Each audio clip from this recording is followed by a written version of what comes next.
जो चाहे वो सब नाम जप से प्राप्त हो सकता है। इतना तीव्र नाम जप हो, इतना जोर का नाम जप हो कि कुंडलनी शक्ति में जाकर के आग पैदा कर दे, गर्मी पैदा कर दे, रात दिन भजन तो फिर उत्थान करती है और ब्रह्मरंध्र तक पहुंच जाती है। अब जो जितना पहुंचा पाए उतनी क्षमता होती है, पर वो ऐसे नहीं होती, वो श्वास प्रश्वास की गति से होती है। अल्पाहार, प्रपंच शून्य, परम पवित्र, निरंतर नाम जप। अब जो चाहे वो प्राप्त हो जाएगा। ब्रह्म ज्ञान चाहे ब्रह्म ज्ञान प्राप्त हो जाएगा, भगवत प्रेम चाहे भगवत प्रेम प्राप्त हो जाएगा, योग की सिद्धियां चाहते योग की, और उस कोटि का भजन होना चाहिए ना। आकाशचारी हो जाना, बहुत रूपों में हो जाना, बहुत दूर की बात सुन लेना, बहुत दूर की बात देख लेना, चट्टान में भी प्रवेश कर जाना, ये सब सिद्धियां प्राप्त हो जाती है। अगर इन सिद्धियों को प्राप्त करे तो भगवान का प्रेम प्राप्त नहीं होता। इसीलिए बहुत बड़े बड़े महापुरुषों में कोई सिद्धि नहीं देखी जाती, केवल प्रेम। सबसे पहली बात, हमारी कमजोरी क्या है?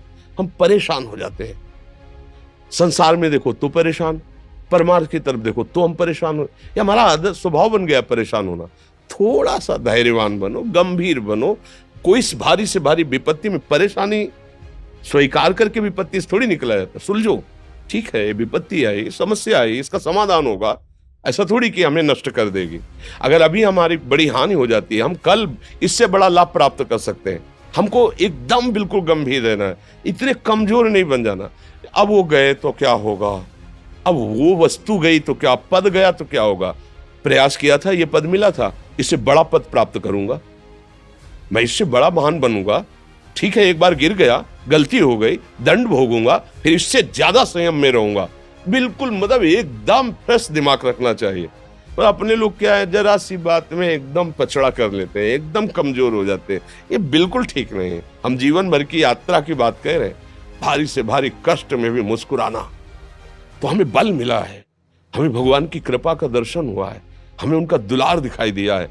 अगर ऐसे तो भाग जाते, फिर परमार्थ में थोड़ी चलना होता है।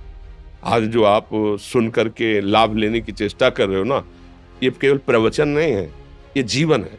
अगर ये जिए ना होते ना तो ये इसका प्रभाव नहीं पड़ता, फिर वाणी का प्रभाव नहीं पड़ता। हम इसीलिए कहते हैं, जैसे आप लोग एकदम परेशान हो जाते हैं, जब बोलो क्या हमसे ज्यादा परेशानी होगी? दोनों किडनी खराब, दवाई लाने के लिए पैसे नहीं, पानी रखा है हम उठ के पी नहीं सकते, भीषण शरीर में कष्ट, भीषण बुखार, क्योंकि किडनी फेल, जरा में बुखार, खाने को क्या, रोटी मांग के लाओ। अगर वहां सब्जी मिलती तो लाल मिर्च ऐसी पड़ के मिलती थी कि पा नहीं सकते थे। आप सोचो, पानी लाना है तो मुझे लाना है, पीना है तो मुझे पीना है। अगर मैं हारता तो कहां पहुंच जाता, क्या स्थिति होती? नहीं, मरना है, पर कदम पीछे। कोई दिन ऐसा नहीं जिस दिन सेवा ना की हो, जिस दिन सेवा ना गए हो। गुरु जी की सेवा में जाना है, पहले अपने को स्वस्थ साबित करना है, नहीं वो सेवा नहीं लेंगे। तुम बीमार हो, तुम कष्ट में, वैसे उनकी दृष्टि बड़ी शांत है, उनकी सेवा की, आके लेट गए। फिर हिम्मत की, अपनी श्री जी की सेवा की, मधुकरी नहीं गए, 3-3, 4-4 दिन भोजन नहीं गए, पर सेवा नहीं छोड़ा, दिनचर्या नहीं छोड़ी।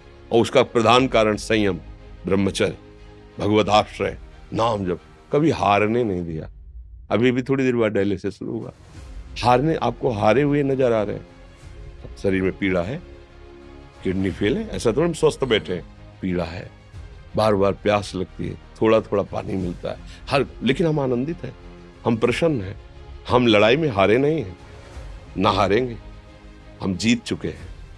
हम अपने मालिक के भरोसे में अपना सब बात, तो वो ये हम अपनी बड़ाई नहीं बता रहे, हम आपको बता रहे समस्या। सोचो, तुम्हारे पास तो माँ है, भाई है, बहन है, परिवार है, कोई ना कोई तो है ना। मेरा किसी ने कभी जीवन में ध्यान भी नहीं दिया, क्यों? बचपन से बाबा जी बन गए, किसी से प्यार नहीं, किसी से संबंध नहीं, कोई जानकारी नहीं, हम कहाँ हैं, वो कहाँ, किसी से कोई मतलब नहीं। अच्छा, जवान साधु कौन श्रद्धा करे? कभी गांव जाने की हिम्मत नहीं पड़ती कि रोटी मांग ले, पता नहीं लोग क्या सोचेंगे, क्या भावना कर ले। हम दरवाजे पे खड़े हैं, क्या कैसी भाव, जो हमारे सामने आकाश वृत्ति से आया यौवन अवस्था में, वही पाया है, अन्यथा भूखे रह गए। जब हम हर समय अपने को विवेक के द्वारा सावधान रखे तो हम कभी निराश नहीं हुए, कभी उदास नहीं हुए, कभी ऐसा नहीं लगा कि यार हम दुखी, कभी नहीं लगा। उसी का फल है कि उस सुख का संकेत मिल गया जहां दुख की निशानी भी नहीं है, वही उसी के बच्चे हो। हम सब उसी धातु से बने हुए हैं। हम इतना क्यों परेशान हो जाते हैं? हम ये देखते हैं, अपने लोग थोड़ी बात बिगड़ गई परेशान, नहीं बिगड़ी तो बिगड़ जाने की संभावना में परेशान है। आज सुख है लेकिन कल सुख छिन जाएगा तो हम आज के सुख में सुखी ना होकर कल के दुख की आने की संभावना में हम भयभीत हो। मतलब क्या हमारी सोच रह गई। हमको इतना बलवान बनना है कि सुख और दुख दोनों हमको छू न सके। भारी से भारी सुख की व्यवस्था है तो अहंकार नहीं। हर्षित होकर किसी का अपमान न करे कि हम धनी, हम पदाधिकारी, अमुक। भारी से भारी दुख आया तो हमें किसी के सहयोग की जरूरत नहीं। हम फिर अपने कदम बढ़ाएंगे, हम फिर जुड़ी हुई अपनी भावनाओं को सजाएंगे। मस्त जीवन एकदम। तुम अविनाशी के बच्चे हो। शेर का बच्चा भेड़ों के बीच में फंसकर म्यों म्यों बोल रहा है, बस अगर दहाड़ना सीख जाए तो कोई भी उसे परास्त नहीं कर सकता। ऐसे भगवद अंश तू प्रपंच में फंसकर अपने को इतना दीन क्यों देख रहा है। तू ऐसा है कि भगवान के दिव्यास्त्र में भी ताकत नहीं तेरे को मार सके। तू अविनाशी का अविनाशी बच्चा है। विनाशी भोगों को, विनाशी शरीर को मैं मान के इतना भयभीत, इतना दुख ठीक नहीं। ये सबके लिए, केवल एक के लिए नहीं। आप समझो, आप लोग सोचते हैं हम गृहस्थ होकर भला ऐसी स्थिति कैसे। जनक जी सुखदेव जी के गुरु हैं और राजा हैं, महल है, रानियां हैं, नौकर है, चाकर।